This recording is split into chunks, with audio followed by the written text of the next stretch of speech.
আজকে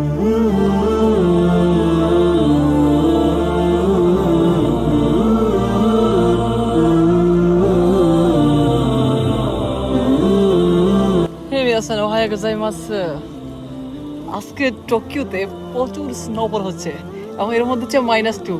কাজ শেষে বাসায় ফিরে আগে ভাবছি একটা পার্কে যে ঘুরে আসি। আর স্নোর সময় এই পার্কটা এত সুন্দর লাগে, মানে বলার বাইরে। চলেন দেখি পার্কের সৌন্দর্য, স্নোতে গাছগুলো কিভাবে নিজেকে সাজে এবং চালো সাদা পর্দা দিয়ে নিজেকে ঢেকে রাখে। ওকে, অলরাইট, লেটস গো।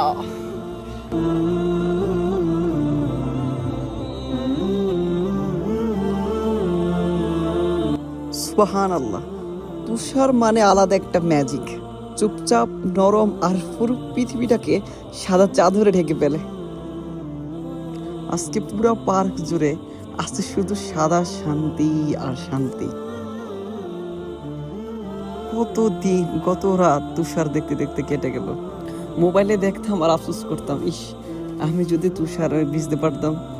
আর এখন আল্লাহ আমার ওই মনের দোয়া কবুল করে এত তুষার মাঝে আমাকে দেখার সুযোগ করে দিছে।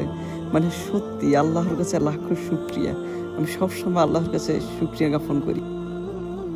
স্নো দেখতে দেখতে মানে স্নোর মতো নরম হয়ে গেছে মনটা। মানে কেন ইমাজিন দ্যাট, মানে আল্লাহ প্রকৃতিকে কিভাবে মানে ইশারা করতেছে। গতকালকে ছিল পার্কটি সবুজে ঘেরা, আজকে আল্লাহর ইশারায় সেই সাদা চাদরে আল্লাহ ঢেকে দিয়েছে। আমার পক্ষে আর সম্ভব না, আমার পুরো হাত বরফ হয়ে গেছে সত্যি।